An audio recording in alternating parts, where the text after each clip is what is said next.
Hello दोस्तों, मेरा नाम है विकास और आज हम बात करने वाले हैं आइल्स राइटिंग के बारे में, जहां पे हम डिस्कस करेंगे फॉर्मल लेटर का फॉर्मेट और फॉर्मेट के साथ विद एग्जाम्पल बात करेंगे। तो लेट्स डाइव स्ट्रेट इन। पहला हम क्वेश्चन देखेंगे, उसके बाद हम फॉर्मेट चेक करेंगे, फिर उसके बाद एग्जाम्पल आंसर चेक करेंगे और फॉर्मेट के अनुसार हमने कैसे आंसर को लिखा है वो भी हम देखेंगे। ठीक है, तो the first thing is looking at the question. तो क्वेश्चन ऐसा है, write a letter to your boss apologising for the recent meeting you missed at work. Apologize for missing the meeting. Explain what happened, saying what you will do to compensate. तो इस question में already 3 भाग दिए गए हैं। Generally ऐसा हो सकता है या हो भी नहीं सकता है, लेकिन आप अगर क्वेश्चन आप ध्यान से अगर पढ़ेंगे तो हर क्वेश्चन में मिनिमम 2 भाग तो होंगे ही होंगे। तो one of the marking criteria ये है कि आप पैराग्राफिंग कैसा करते हैं। तो मैंने पिछली वीडियो में बताया था कि फॉर्मल लेटर में आपको 3 पैराग्राफ्स में एटलीस्ट स्प्लिट करने होते हैं। तो बेसिकली एक इंट्रोडक्शन होता है, एक मिडल होता है और एक कंक्लूजन होता है।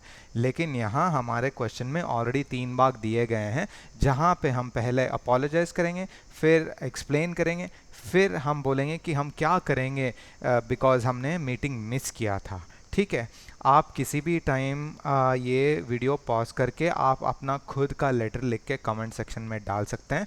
मैं आपको इन्विजुलेट करने में हेल्प ज़रूर करूँगा। ठीक है, अब जब हमने देख लिया है क्वेश्चन, नेक्स्ट हम जाएंगे फॉर्मल लेटर के फॉर्मेट को देखने। तो ये फॉर्मेट जो है दोस्तों, ये आप कोई भी फॉर्मल लेटर में यूज़ कर सकते हैं। बस ये होता है कि थोड़ा बहुत वर्डिंग्स चेंज करना होता है। ठीक है, तो ये फॉर्मेट ऐसा है जहाँ पे हमने एक ग्रीटिंग किया है, उसके बाद हमने 3 पैराग्राफ्स लिखे हुए हैं, फिर हमने थैंक यू लिखा है, फिर उसके बाद साइन ऑफ कर दिया है। ठीक है, ये जो 3 चीज़ें आप देख रहे हैं, डियर सर स्लैश मैडम, फिर उसके बाद thank you for your consideration, yours faithfully, और अपना पूरा नाम लिखिएगा गाइज। यहाँ एक यहाँ पे हम पूरा नाम लिखेंगे। ठीक है, तो लेट्स बिगिन। तो पहले हम लिखेंगे डियर सर स्लैश मैडम, फिर उसके बाद हम लिखेंगे पैराग्राफ 1, जहाँ पर हम स्टार्ट करेंगे I am writing to let you know that. हमारे क्वेश्चन के हिसाब से हम लिख सकते हैं कि I am writing to let you know that I have unfortunately miss the meeting that I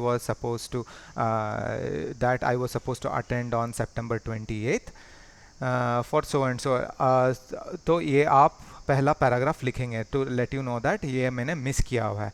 next paragraph में आप अपना सिचुएशन एक्सप्लेन करेंगे, let me explain my situation, और उसके बाद अपना रीज़न लिखेंगे कि मैं मीटिंग के लिए ही जा रहा था, जहाँ पर मेरा एक छोटा सा एक्सीडेंट हो गया और मुझे मदद पहुँचने में बहुत देर हो गई और मुझे अस्पताल भी जाना पड़ा, इसलिए मैं उधर जा नहीं पाया।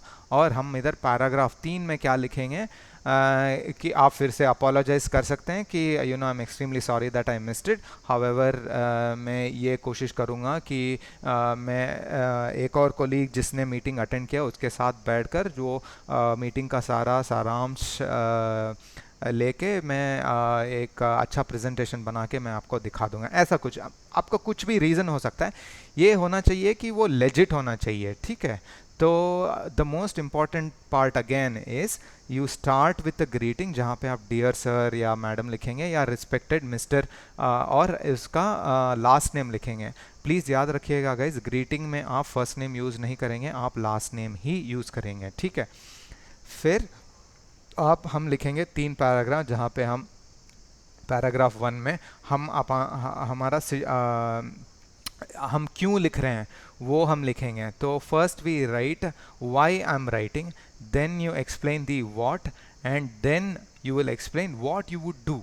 ठीक है, तो I am writing to let you know that I have miss the meeting for so and so reason, and next में आप अपना सिचुएशन एक्सप्लेन करेंगे।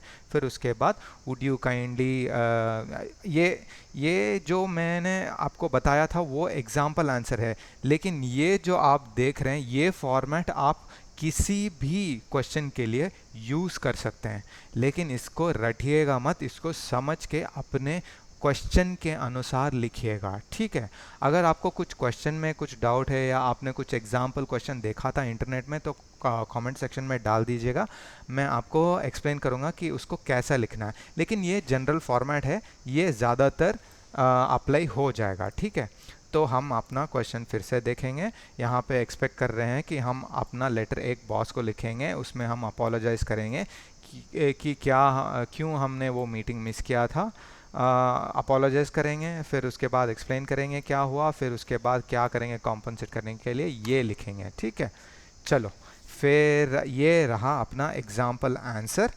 ये जो आप लेफ्ट में देख रहे हैं ये एक्चुअल कंटेंट है, ये एग्जाम्पल आंसर है, और ये जो आप राइट में देख रहे हैं ये सारा एक फॉर्मेट है, greeting, reason, explain, suggest, assurance, sign off, ठीक है।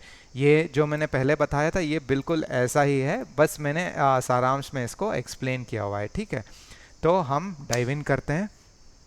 तो पहले हमने क्या देखा था कि हम पहले क्यों लिख रहे हैं, उसके लिए फर्स्ट पैराग्राफ ये हमारा वो होगा कि हम क्यों लिख रहे हैं, द रीज़न फॉर राइटिंग। तो देखते हैं कैसे इधर हमने किया है। डियर मिस्टर डोनाल्ड, मैं इसलिए लिख रहा हूँ क्योंकि मैंने ये मीटिंग मिस किया था। तो let's see how we you put it. Okay, dear mister Donald, I am writing to apologize for the meeting I missed on October 20th about development plans for the company. I am sincerely sorry for not being able to attend this meeting. I am aware of the importance of the meeting, but unfortunately, my absence was unavoidable. ये जो हमने लिखा है ये हमने वही चीज़ रीआइट्रेट किया है या हमने रीफ्रेस किया है। इसका मतलब ये है कि हम वही सारांश को डिफरेंट वर्ड्स में लिख रहे हैं, ठीक है। I am writing to apologise, तो हमने इधर अपोलोजाइज कर लिया कि हमने ये डेट पर जो मीटिंग था, जो डेवलपमेंट प्लान्स थे कंपनी के बारे में, वो उस मीटिंग को मैंने मिस कर लिया। फिर नेक्स्ट फिर से हम वही लिख रहे हैं लेकिन दूसरे शब्दों में लिख रहे हैं, I am sincerely sorry for not being able to attend this meeting, ठीक है। और एम्फोसिस कर रहे हैं कि मैं बहुत ही सॉरी हूँ कि मैंने मीटिंग अटेंड नहीं किया। फिर वही दूसरे एंगल से हम इसको रीफ्रेश करेंगे, I am completely aware of the importance of the meeting but unfortunately my absence was unavoidable. ये अगर आप देखेंगे तो इन्होंने कॉमास यूज़ किए हुए हैं, ठीक है। और या हम जाते हैं नेक्स्ट पैराग्राफ में। तो हमारा रीज़न तो अभी हो गया कि हाँ कि हम क्यों लिख रहे हैं, तो हम लिख रहे हैं अपोलोजाइज करने के लिए। तो नेक्स्ट हम क्या लिखेंगे कि हम एक्सप्लेनेशन देंगे कि क्यों हमने मीटिंग क्यों नहीं अटेंड किया। तो नेक्स्ट हम लिखेंगे कि the reason for not attending this meeting was that I had a car accident on the way to work that day. Although the accident was not so serious, I was taken to the hospital for a check and not allowed to leave until I had been all clear from a doctor. ठीक है, तो हम ये लिख रहे हैं कि हमारा एक्सीडेंट हो गया ऑन द वे। तो एक्सीडेंट उतना ज़्यादा सीरियस नहीं था लेकिन फिर भी मुझे अस्पताल जाना पड़ा एक चेक के लिए, और डॉक्टर ने मुझे जाने से मना किया जब तक पूरा टेस्ट कंप्लीट नहीं हुए थे। आप कोई और भी रीज़न दे सकते हैं कि घर में कोई मरीज़ थे जिनका तबीयत बहुत ख़राब हो गया और मुझे रहना ही पड़ा, कोई और नहीं था देखभाल करने के लिए, वगैरह वगैरह। तो रीज़न मतलब लेजिट होना चाहिए, ठीक है।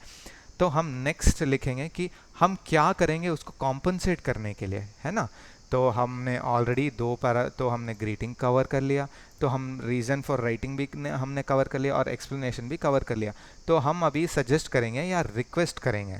तो हम इधर क्या करेंगे, क्योंकि हमें सजेस्ट करने के लिए बोला है तो हम सजेस्ट करेंगे। I understand how crucial this meeting was, and therefore I have asked one of my colleagues, Sandra Brown, to review the meeting with me after work today. We will go over all development plans and also people's roles and responsibility by end of day. I will be up to speed with all plans. तो हम ये बोल रहे हैं कि जो हमने colleague जिसने भी अटेंड किया था सैंड्रा ब्राउन, मैं उनके साथ बैठ के मैं रिव्यू करूँगा और मैं सारा जो डेवलपमेंट प्लान्स हैं उस तक मैं स्पीड अप कर लूँगा अपने आप को, ठीक है। तो ये जो लास्ट लाइन है आप लिख भी सकते हैं, और आप अगर नहीं भी लिखते हैं तो भी ठीक है, लेकिन it's a good to have, जहाँ पे हम लिखेंगे कि I hope you will forgive my absence and be assured of my commitment to this company and its future. और ये जो आपका साइन ऑफ है ये प्रिटी स्टैंडर्ड्स है, ये योर्स फेथफुली लिख सकते हैं या योर्स सिंसियरली लिख के अपना पूरा नाम लिखेंगे, ठीक है। तो ये हो गया दोस्तों हमारा फॉर्मल लेटर के फॉर्मेट, एग्जाम्पल क्वेश्चन और एग्जाम्पल आंसर, ठीक है।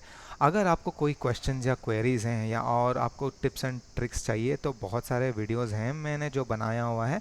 अगर मुझे और कुछ कवर करना है तो प्लीज़ कमेंट सेक्शन में डाल दीजिएगा, मैं ऑलवेज़ आपको हेल्प करने के लिए तैयार हूँ। थैंक यू दोस्तों।